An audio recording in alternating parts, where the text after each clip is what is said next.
disperatamente soli. Allora, siamo al terzo incontro. So we've come to the third meeting on this cycle devoted to the history of the Italian Republic. For those of you who do not know our guest, we have with us the historian and economist of the Italian Republic. Undoubtedly, the book by Giulio Sapelli, who's a professor at the Statale University in Milan, is the reference book on the history of the Italian Republic. Many people who visit the exhibition ask for cultural references, and that is why I would like to recommend you all to read this book, because this is a cornerstone. Exactly as Giulio is a cornerstone of the contemporary economic history. So this is certainly going to be a very interesting conversation with him, really a funny conversation. It will be very interesting to hear him talk about this economic history of the 70 years of the Italian Republic. Giulio will have his lecture. There will be 4 questions posed by students on this topic. Giulio, you have the floor.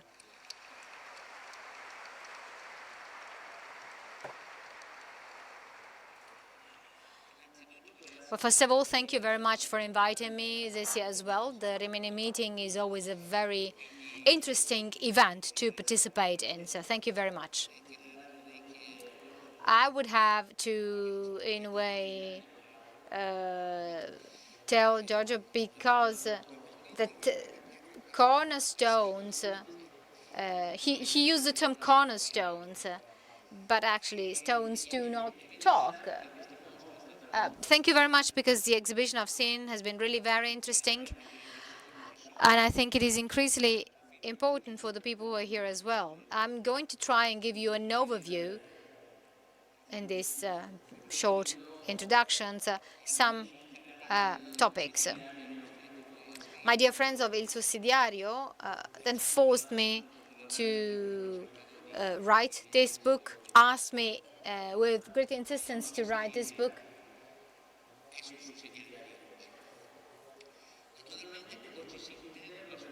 When one wonders on the years of the Italian Republic, and one wonders over the growth of Italy, in the 1950s and 60s, up to the 1970s, there was a very important scientific analysis of the time, and it was striking to see that Italy was not a first industrialization country, but rather a second. It was the country of the second industrialization. Rich industrialization had gained ground late in Italy.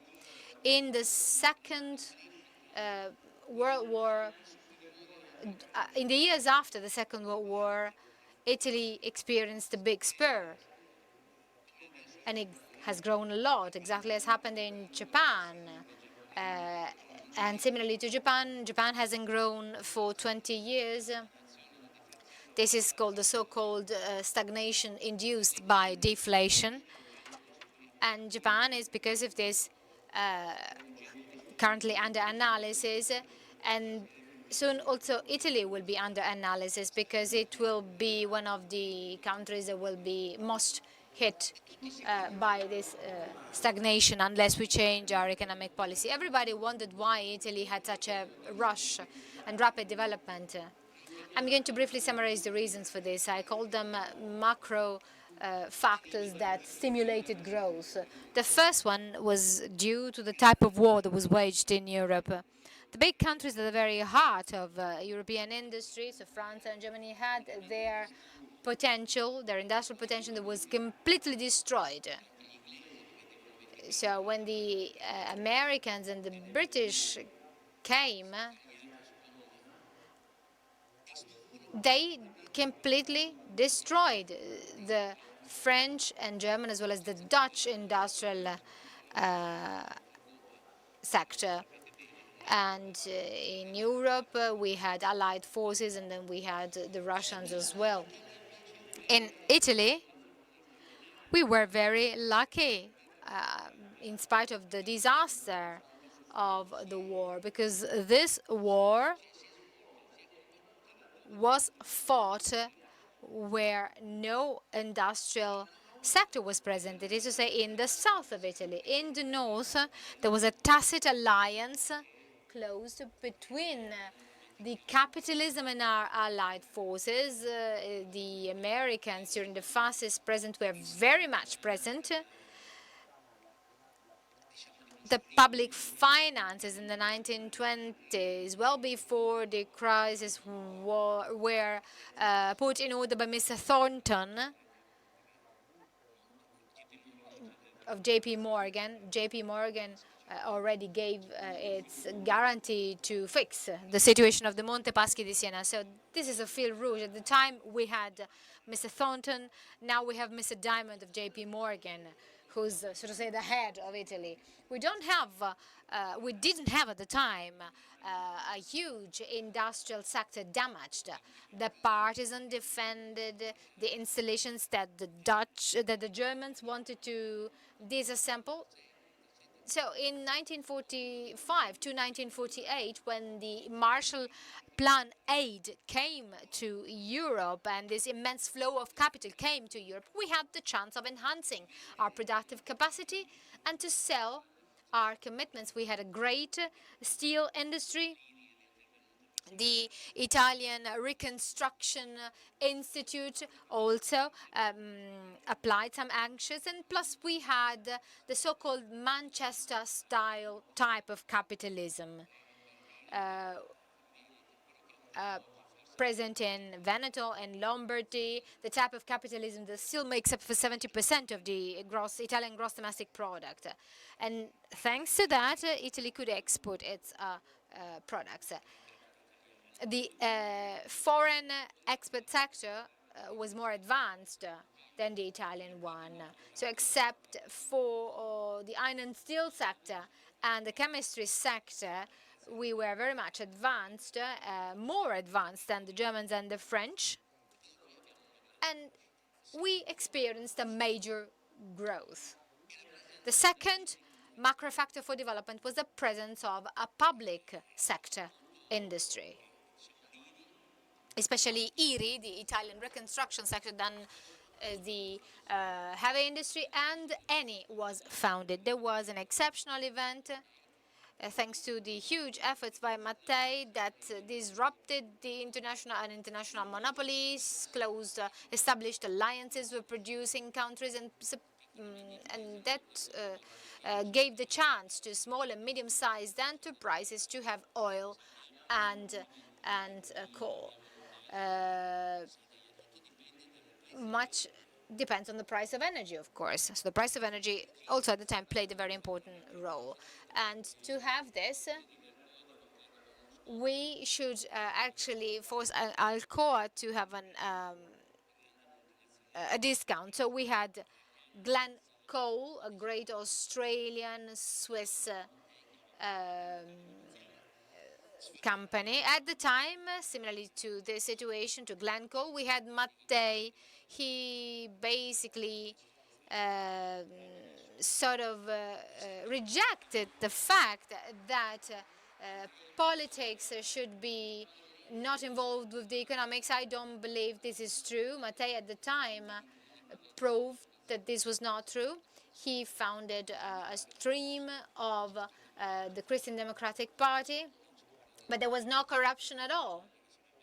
It was only probably Indro Montanelli who invented this, because he probably had to pay for the wage that Mr. Cazzaniga paid to him. So there was a great macro factor, the presence of a public industrial sector. Third macro sector was a diffused banking sector. Locally present, we had savings banks, popular banks. That was diffused, and it made its profits from credit given to companies. That was a healthy mechanism, and as back as those years, some problems started to emerge, because the IRI, within this healthy sector, the IRI had a special bank, Mediobanca, for medium to long-term credit to big industrial groups. That was a very strange pact, and it was basically the remains of the old world that created public industry in Italy. So the world linked to Saverio Nitti, a great man, a great scholar, and a great anti-fascist that was linked to Rito Scozzese, the masonry of Scottish origin. The only masonry members that Mussolini didn't persecute in Italy were the founders of this institution. 90% of the members of this association were part of this. The witness of the public institution in the economy was, in a way, hired, so to say, by the Catholic world. These were extraordinary personalities, Mr. Baronetto, the ones who wrote the documents of Camaldoli in 1942, Felice Balbo as well. And I still draw inspiration from Felice Balbo, also for my life as much as I can. And then other more famous people like Pasquale Saraceno and other important personalities like Giorgio Ceriani Sebregonti. These people continued the work of the non-religious representatives, and the social and Christian world interpreted the so-called Keynesian revolution in Italy. And Mediobanca was still an example of the old world. And this great division of work, as happened in politics, this was the world that managed relationships with the big families, important families of private capitalism, the very same ones who had established agreements with the American capitalist sector during the Second World War. A whole series of contradictions emerged from this. The first contradictions emerged from this capitalism that was only interested in oligopoly, that privatized, profited, and socialized, and made losses social. And then there was another macro factor for development, that is to say, the presence of small and medium-sized enterprises. Over the last 30 years, SMEs were discovered, but if you are familiar with the world of Italy, they know that SMEs started being established in the 18th century because of the relationships that we had with the Slavic world along the Adriatic and with North Africa. So this growth has gone on and has taken place uninterruptedly up to the 1970s, where when the first contradictions were shown. This growth was based on an issue that would then become very important, is to say, the unlimited supply of labor force from the south to the north. So this strong growth was not able to solve the division between the north and the south of Italy that has been going on forever in Italy. It also had a geographical characterization before the Italian unity. There was a reign of the two Sicilies. We had the church state. Also, the growth models were different between these states. So there was this unlimited supply of labor cost with the possibility of providing low wages and reserve laborers, enabling the development of the positive capitalism of the north of Italy. So the high salaries, the high wages and salaries were present only in big companies. This showed the first contradictions, especially in the field of labor. In 1968, we had the so-called hot shift. So we had the children of the bourgeoisie, in a way, opposing the teachings of their fathers, and the big industrial bourgeoisie, the big industrial middle class that surrendered and basically didn't carry out any battle of ideals based on ideals. It was very, very difficult to oppose the ideals of this, and this was also led to the establishment of also communion and liberation and the work of Don Giussani.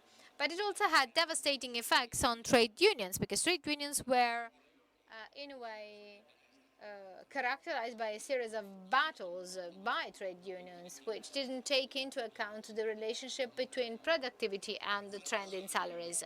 A major mistake was made here by Confindustria, the Industrialist Association, and political parties at the same time. All political parties except the fascist right-wing party. So everybody made this mistake, socialists, Christian Democrats. So they tried to solve these issues by, in a way, inventing a state-based management of trade unions. We had the statute of laborers. That was a mistake, because basically the state was entrusted with the management of the relationship of current mistakes. So laborers working in small enterprises didn't have no guarantees. They didn't have the redundancy fund, and this created a terrible dualism. Furthermore, in 1975, one of the people who actually got in his hands the Fiat, and the Fiat from Valletta was a big impulse. Theories today induce us to say that monopolies and oligopolies actually are always bad, but we've been shown that this is not true. This is not scientifically proven, as was shown by Fiat. The Fiat, under the management of Vittorio Valletta, played a major role for the modernization of our country, next to Eni. Mattioli gave the money to Enrico Mattei to set up a major oil company. There was a special taxation for this company. Taxes were, for example, applied to fuel. The Agnelli family inherited this major fortune, and the first act that showed how incompetent they were in having the possibility of managing this company was this act. This then led to inflation, to major inflation in our country. So the leading class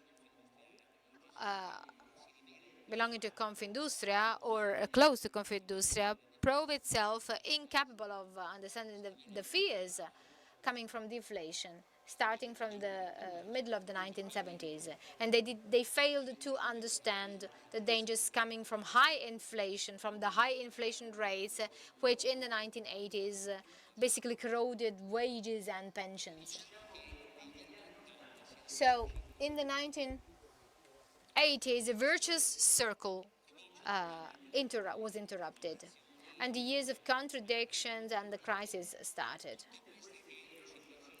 These situations that could have been solved by maintaining currency, monetary sovereignty and sovereignty over the currency unit became burdens when we accepted to have our monetary policy taken away because we joined the euro, and we accepted the setting up of not so much of the European Union, but of a single market that was technocratically managed and managed in a completely different way from by those who were the anti-fascists that drafted the Ventotene Manifesto that many people have commented about these days in a very, thereby proving lack of knowledge. So the Manifesto of Ventotene was completely different from the Europe we've set up. Altiero Spinelli, Rossi, and Colorni, who was not a prisoner in Ventotene but was rather helped by Ursula Hirschman, the sister of Alfred Hirschman, the great economist Alfred Hirschman, whom young people today no longer study and whom they should study. Actually, they all thought about setting up a Europe that was no longer the result of a big party leading to a European Parliament, a European political sovereignty, whereby the European Parliament should impose the foreign policy and the economic policy of the entire Europe. So thoroughly utopian. That was the vision of creating European vision that was completely different from from what was written in 1919. So Europe managed by technocrats. The Manifesto Ventotene was a Europe managed by a political sovereignty, a political unity, a European state. And only after that would we have had the currency. Everyone of these people had read Schumpeter, and he wrote that currency sovereignty basically had to be based on the state, and that's one of the reasons why we are finding ourselves in such a difficult situation in Europe. So this rigidity in exchange rates due to the presence of a single currency bringing under the same umbrella countries that have such a varied difference in wages is covered. In the 1990s, there was a great technological innovation bringing the economy up to the year 2000 towards an uninterrupted growth, especially in North America. That was unprecedented. So the country grew for 15 years, and this is the case only for Australia. It has been growing for 24 years uninterruptedly, but that's due to the fact that Australia is a country of commodities export towards a giant country with a very low labor productivity and a large population, which is China. The Chinese GDP is equal to the Japanese one.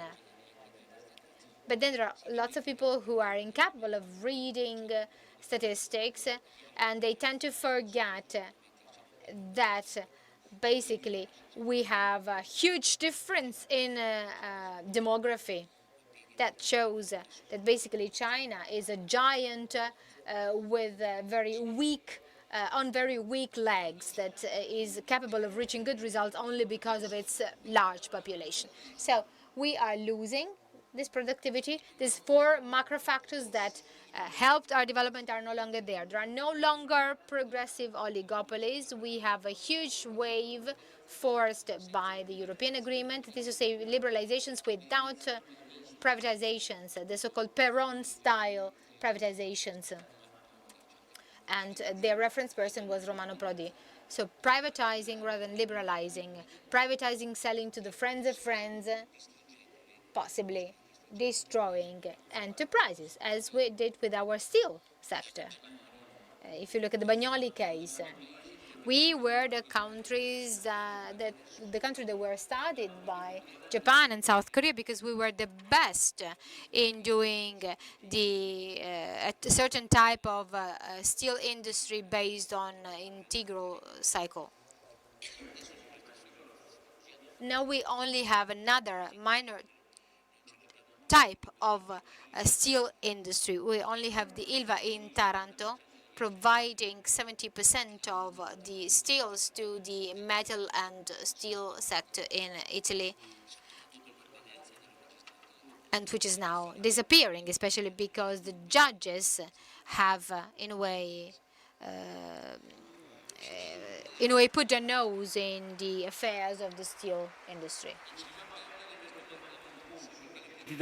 So we're starting to lose this macro impulse because things cannot be changed, as Professor Guarino said. In the past, privatization was meant to maintain the large groups. Instead, the privatizations took place in a fragmented way,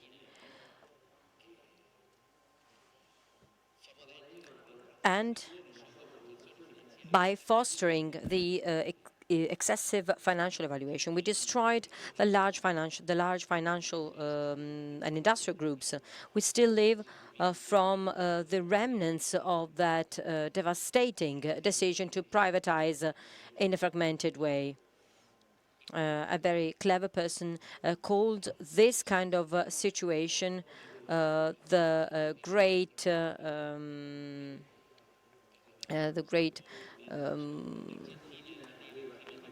victory, so to say. It happened the same in Argentina. Argentina had the largest railway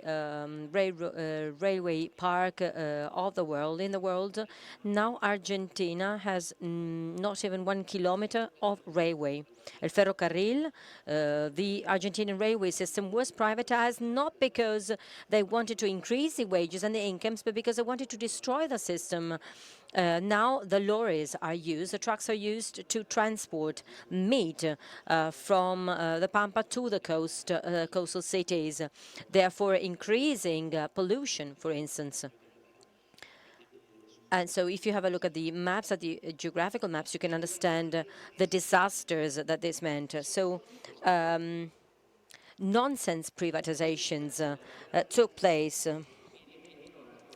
And there was another great impulse which was being started to be lost, namely the possibility to have a positive intersection between industries and the credit provision. There was a transformation of the world finance in this respect. If you want to understand well what happened, you can read a very pleasant book, the memoirs by Sir Mervyn King, the governor of the UK Central Bank before Lord Kenny, the current governor. This book is titled The End of Alchemy. He thinks that the end of alchemy has come. I don't believe this is the case. Alchemy means the fact of the banks, including the Italian banks, have transformed from being banks providing credits to families and industries to a sort of supermarkets selling financial products, the derivatives,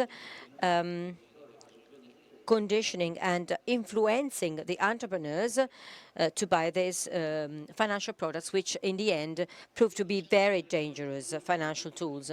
So the manufacturing industry and the services were deprived of an important background, the offer of credit. And of course, the relationship between currency, industries and credit is taken away from national authorities. The central banks of the individual European countries are only in charge of monitoring, and they do not even carry out the monitoring, the supervision activities, because all the key tasks are in the hands of the Central European Bank, of the European Central Bank. And the policy being carried out is a centralized policy, very similar to the model of the former USSR, which cannot be properly carried out considering the population of the European Union. So it's another utopia. Of course, all this curbed the growth of the Italian system, and with the end of the growth of the so-called new economy, we started to experience a period of crisis. You need to remember that the world economy depends on the economy of the US. There is no there is not such a situation as multi-polarism, so to say. There were some economists in the past, both from the US and from emerging countries, who had many followers in Italy,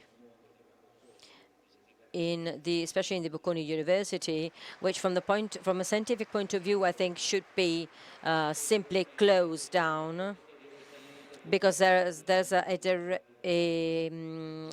direct ratio between the number of graduates from the Bocconi University and the percentage of decrease of Italian economy. Of course, there are many, many good people going to Bocconi. There are many good professors at the Bocconi University, but a university pushing students to see and to perceive their companions as potential enemies is not a good system of education. A negative system. It is a negative system of education for us as Catholics. So what happens? There were those who thought that the world economy could grow without the US, the Capri theory. Just because of the BRICS, Brazil, Russia, India, China, and South Africa. Those countries have stopped when it comes to their growth, economic growth. These countries constantly need an increase in their demography. The growth of the population has stopped in China as well. In China, we have 4 men per each woman. The demographic growth has also stopped in Brazil. This growth was stopped in Brazil because of the accusations of corruption. Dilma Rousseff was forced to resign after the decision to impeach her without even listening to her point of view. So that was a political decision. Suffice it to read the newspapers dealing with economic issues, foreign newspapers and magazines. Well, if you read them, it is possible to see that the world economy continues to do well because the United States are doing well.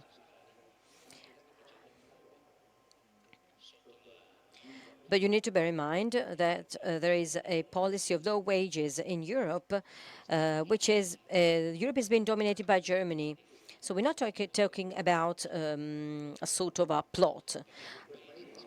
Germany has always been a problem, so to say, in Europe because Germany expresses a hierarchical capability, labor-related discipline, and the intersection with the world economy, with a trade surplus. 40% of the GDP is devoted to exports, which is unsustainable in a system with fixed rates of exchange. Hence, the disgregation we're facing when it comes to economic growth. So what's happening today? Well, substantially, I will speak for another 5 minutes only. What happens is that our Italian economy, along with other economies of the EU, because of this technocratic government of Europe, based on the ordoliberalism, which is an economic theory which was born for good reasons, for anti-Nazis, Hitler conquered the power with the increase of public expenditure, as Mussolini did in Italy. He increased the plethora of civil servants. He did it with the weapons, with the Wehrmacht, with the SA soldiers. So the Germans were terrorized by inflation. And so what did I say? You need to write down on the constitution that there must not be public debt, and above all, that there must be a principle, the principle of lack of state aid and the lack of privatization. Writing this down in a constitution is not a liberal act. A constitution cannot decide what kind of economic regime, what kind of economic system a country should have. Croce said it. Croce is no longer fashionable, but he said that there is a difference between liberalism in economy and liberalism in politics. Liberalism in politics means that the populations, the people, decide what kind of economic system they want. I believe that Europe will be remembered in the history of millennia because it has never happened that an economic policy has been written down in a constitution. So the prohibition to exceed 60% of deficit in the public debt and the budgetary constraint of 3%. If you read a very interesting book by Mr. Paginetti in the Journal of Economics of Cambridge Studies, he explains why this decision would bring Italy to ruin. So we're entering into a period of deflation, low salaries, low wages, low degree of consumption. The US is the only country which is driving the economy, but they are no longer strong enough to drive the economy of the entire world. And some economists decided to resort to remind us of the theories of an economist of the 1930s when he talked about 100 years deflation. So Japanese syndrome is what we are experiencing now. The bank deposits have increased. And this is terrible. It means that people are anxious and frightened about the future. The prices are going down, so people tend to postpone their purchases. And the rate of profit needed is not achieved.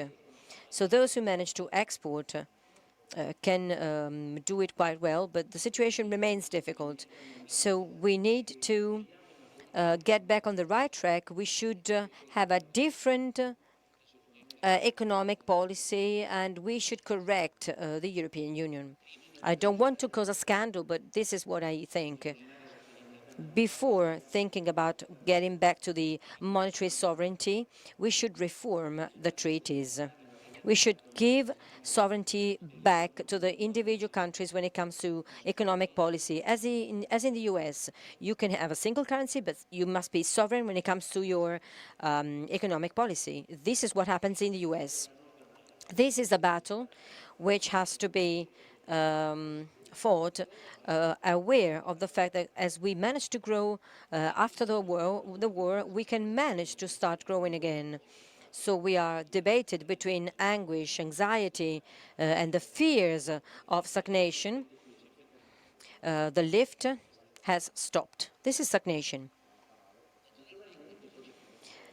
Of course, as I wrote in this article for Il Sussidiario, the hope, you never lose the faith,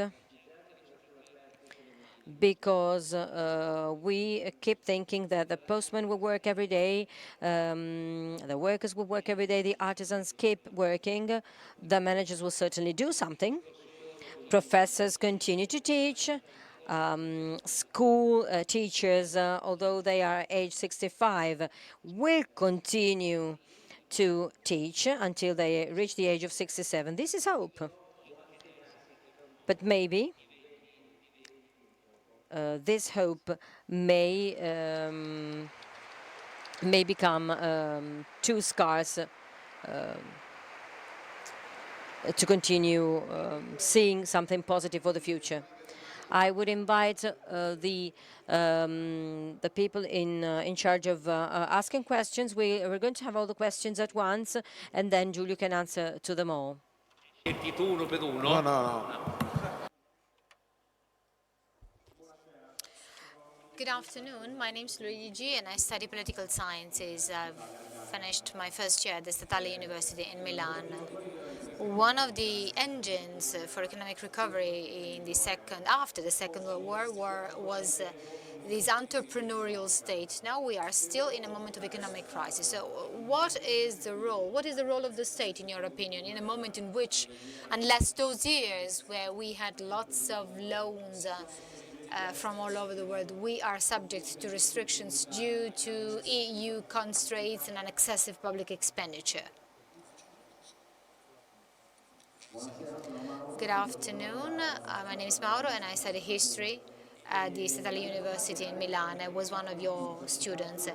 You talked about the role of SMEs as one of the first macro factors for development. My question is, in a moment in which big corporations have been in a way disgregated, it is explained, and it is no longer able of creating the economic related activities as in the 1950s and 60s.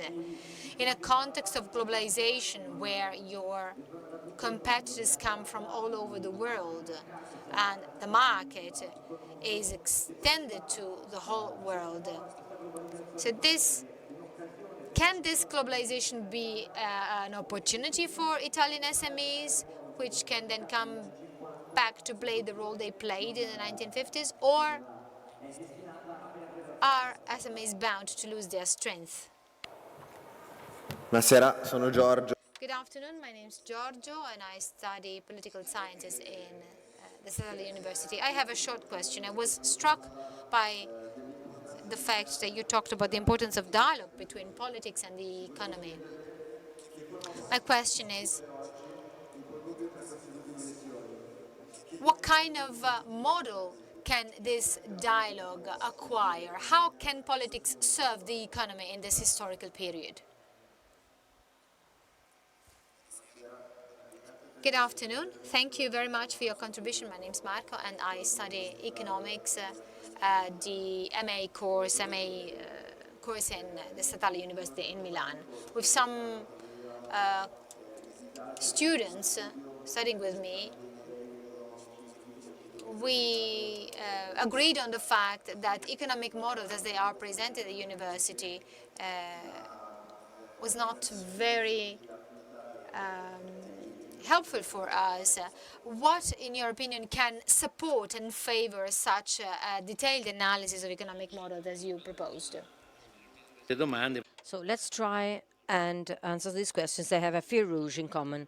I will start from the question on SMEs. As you all know very well, there is a prevalent thesis from Banca Italia, for instance.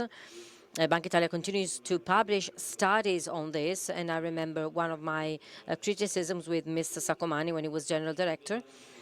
Mediobanca also has his own thesis that the SMEs have no meaning and rather they are a burden and they are doomed to disappear. Several proposals were submitted for trying to have SMEs grow. The most widespread thesis is that the small and medium-sized enterprises cannot grow and they cannot reach the levels that are needed to be competitive at world level because they are not present in a stock exchange. But there is a historical question, historical issue. SMEs have always existed over the entire development of capitalism. Unfortunately, there is a deep ignorance. Clearly, students do not like economics and they do not study economics because the faculties of economics have been taking away the teaching of the history of the economic thought. Economics is a social science. It does not come from mathematics. Maths is a tool, but studying economics cannot be just studying mathematics. The SMEs have always existed. One of the experts who wrote the theory of growth of firms, and I read it when I worked for Olivetti, Penrose stated that when there is growth, and above all, when there is the capitalist accumulation that spreads all over the world, the large enterprises alone will never be able to grasp all the opportunities for development and growth because the large companies do not enter the pores, so to say, of the capitalist growth. SMEs respond to the imperfections of the markets. They can develop the niche productions This happens with the ITC, with the internet, and this showed that she was right. The large platforms all began as SMEs. Many of them remain SMEs, but they are very profitable. As Penrose showed and demonstrated, and she was the only expert when it comes to the firm theory, the enterprises, the firms, are the denial of the market. The production of goods and the managing of people. If we lived in a perfect world, we wouldn't have any need for firms. The majority of the textile industry in the US revolves around Philadelphia. When there are a lot of SMEs, there was a specific law for small businesses in the US approved by Obama. And there is a representative of the cooperative unions in the US. So there will always be a room for SMEs. Technology enables them to reduce the costs and do things even if they are SMEs. I was born, professionally speaking, in an SME. 15 years ago, I fell in love with the SMEs, and I also wrote a book titled Elogio della piccola impresa, appraisal of the SMEs, and I was criticized by some because I changed my mind. But I believe that when it comes to economics, there is room for everybody, and there is also room for the state as an entrepreneur. There is no great economic development without a state entrepreneur. Many of you are young people, as I can see, and so you cannot remember that 25 years ago there was very much a lot of discussion about the Asian tigers, the Asian countries. I went to Japan in 1972 for the first time. I was working for Olivetti. I went to Japan because they manufactured the first personal computers in the rooms of the Ministry of Industrial Trading. And I'm talking about the 1970s. So clearly, there must be a stimulus on the part of the private capitalism, the impetus of capitalism, the impulse because of creativity, not just because of profits.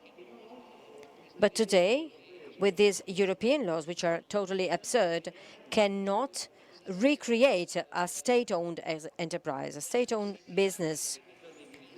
Think about the need for SMEs to have a broadband. There is no private business which is willing to take this burden. The creation of the broadband is now being assigned to Enel. And this is quite an absurd decision. When it comes to politics and to economy, you should work with the right people, and not because you need to make favors to some of your friends. We have Telecom. Telecom is one of the largest companies when it comes to telecommunications in the world. So why shouldn't the government assign this task of creating the broadband to Telecom? What did Clinton do in the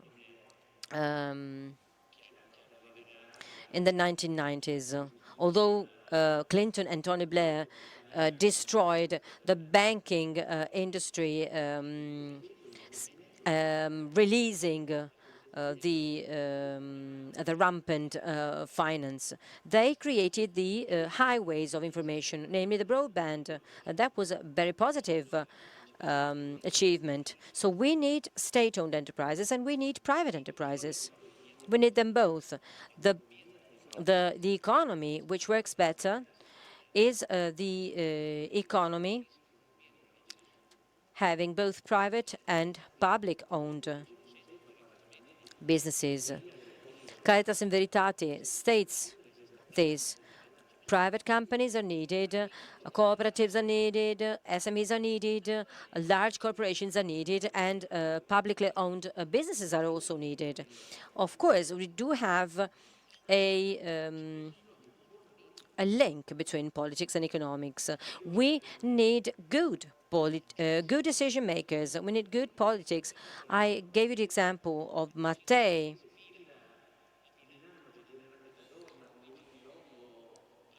Mattei was a very good example. He represented the Christian Democrats, but then he became the head of ENI, of a very important business. The problem is having good politics. What we've been doing over the last years has been trying to resolve a moral issue with moralism. All politicians resort to moralism. If we have a political elite using economics for its own benefit, well, this is not a relationship between politics and economics. Politics and economics have a relationship in the most advanced countries. Think about the capitalism in France. Of course, they do have their own problems, but such a capitalism is based on the schools educating and training the economic elite in France. So we have managing directors of public-owned enterprises or private businesses. In countries in which there is no moralistic riot, as it is the case in Italy, journalists such as Stella and Rizzo are considered sort of saints, and they consider every politician as a thief. Of course, politics cannot be linked with economics. It's not an institutional fact, it is a moral fact. It is a matter of creating the backbone of the elite, of the political and economic elite. To do this, we need to train people in a proper way. If you carry out a university reform with the 3 years and 2 years as a specialization, because you want to imitate the US universities, we're not talking about the Ivy League, of course. We're not talking about the Ivy League universities. In the US, you can graduate if you are a good basket player. So if we destroy university and universities become a sort of supermarkets for examinations and for exams, well, if you heed and if you listen to mothers, mothers all want their children to graduate at university, well, of course, the economy cannot work well. The human capital is also an employee, a worker, hired with no part-time or with a contract, not with the contracts which are a return to slavery with 6 months contracts. This is what we have today, and that's really awful. Hopefully, with the Jobs Act, things will change once and for all. Entrepreneurs need to give confidence to the workers indefinitely. This is the human capital. And most of all, we need to have vocational training linked with a good humanistic-based education. So there's a lot to do. But I must say that we still have hopes. The match is not over yet. How can we win this challenge? We need to recreate a link between the generations, between the elderly and the youth, between the technicians, the experts, and those who are specialized in human sciences. So we should have good technical schools, or if we are good enough, we can go to university, but we should all read Plato. Thank you very much. Io traggo I will draw 3 conclusions, and Giulio, you can correct me if I'm mistaken. The first conclusion is that we should mistrust ideology. We, at the meeting, mistrust ideologies, and the economy is one of the places where ideologies still dominate. They collapsed in politics at the end of the 1980s. In the economic sector, unfortunately, ideologies still count, still matter. All in all, we are still convinced that selfishness of the individuals lead to the benefits for all. But they should be conceived as a sort of a fairy tale, because it is totally a nonsense. There are no such a statement cannot be considered as the collective good, collective well-being, because this leads to the destruction of the environment, a worsening of the living conditions of the working classes, of the poor people in all advanced countries or in emerging countries, the accumulation of capitals for managers, even though they did not work well. This does not take into account the virtues phenomena, so we should mistrust ideology. We should mistrust ideology as Giulio teaches us. An economic law, as a scientific law, collapses when there is a counterexample in which this law cannot be implemented. A law must be universal. It must be always valid. If there is only one case in which the law does not apply, it means that it is not valid. It is not a law. It is an ideology. Hence, we should enjoy, we should amuse ourselves trying to find facts which deny the validity of a law. This is the way I summarize the economic history of Italy after the Second World War, as Giulio told us. It is a history in which we should look for the others. We are in the ideology after the 1989, in which we say yes to private enterprises and we are against publicly owned businesses. So we say yes to the managers of McKinsey and no to the people working and being educated. So we are in a period of dichotomies, either one thing or the other. But strangely enough, the development which led Italy to be one of the greatest industrial countries is not the out, or, but it is the one element and another element.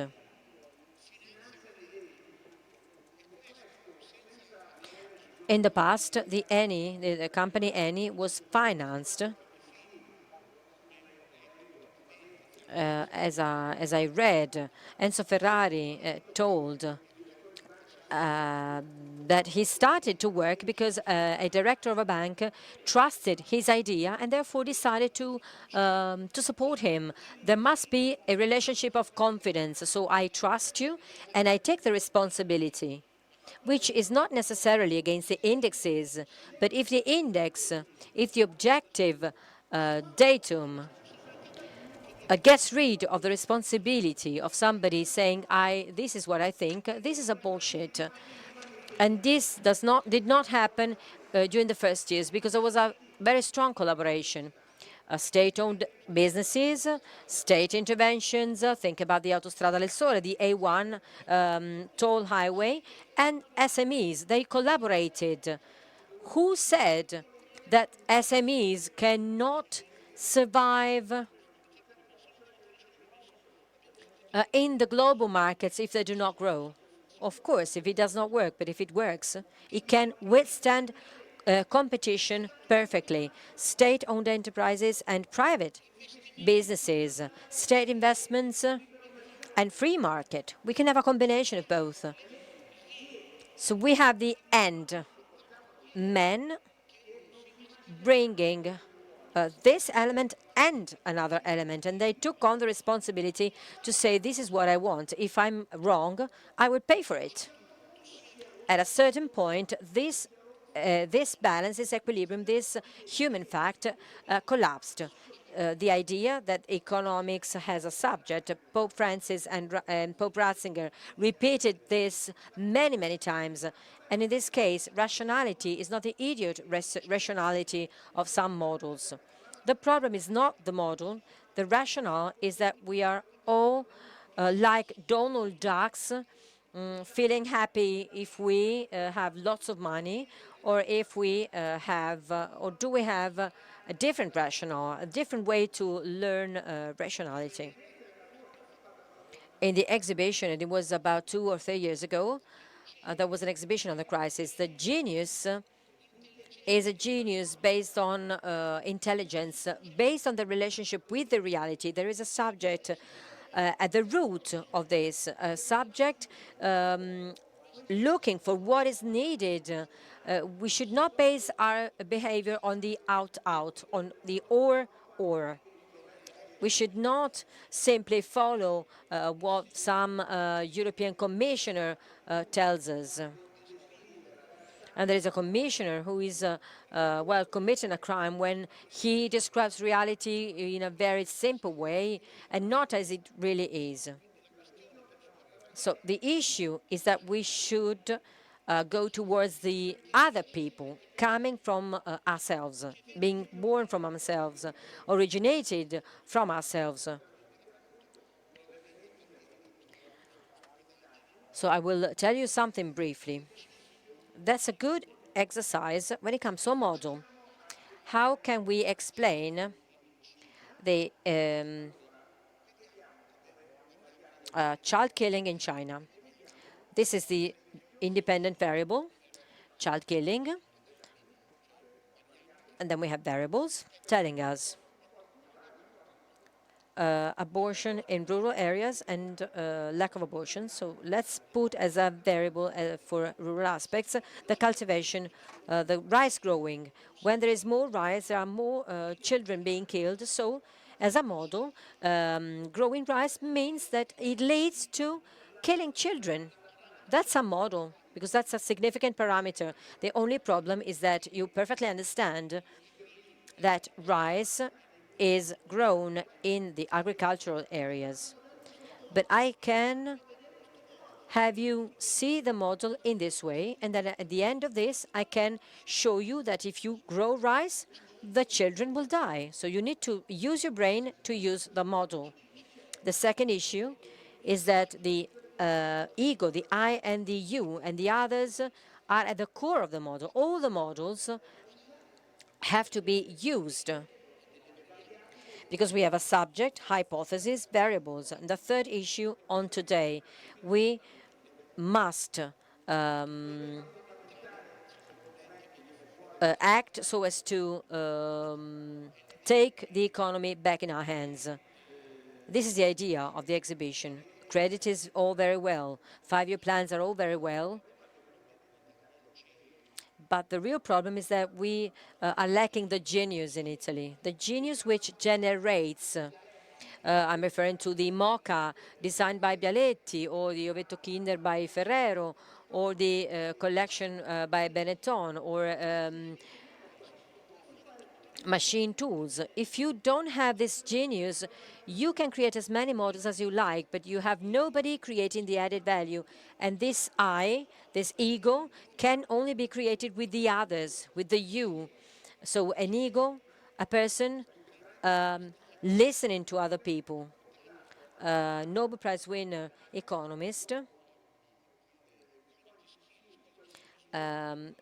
focused after the cognitive skills, the non-cognitive skills, or the character. What is a character? The aspects of a personality, aspects which were considered aspects of the ethics of economy in the past, linked with corporate responsibility and codified by the American Society of Psychology, namely the ability to be extrovert, responsibility, the capacity to be accountable, the ability to cooperate with the others, the fact of being ready to learn from other people. These aspects, as he showed, are fundamental in the development. If this is true, the I and the you, the character, the features, the moral features have to be the focus of our actions once again. In the moment in which Italy takes the character back in her hands, we're going to have the chance, as Giulio said, we need to leave this character going out from the mechanical elements which are based on the out, or economics is an option of freedom. It depends on the freedom and on the knowledge. And this is in our hands, and I think that this is also a very important contribution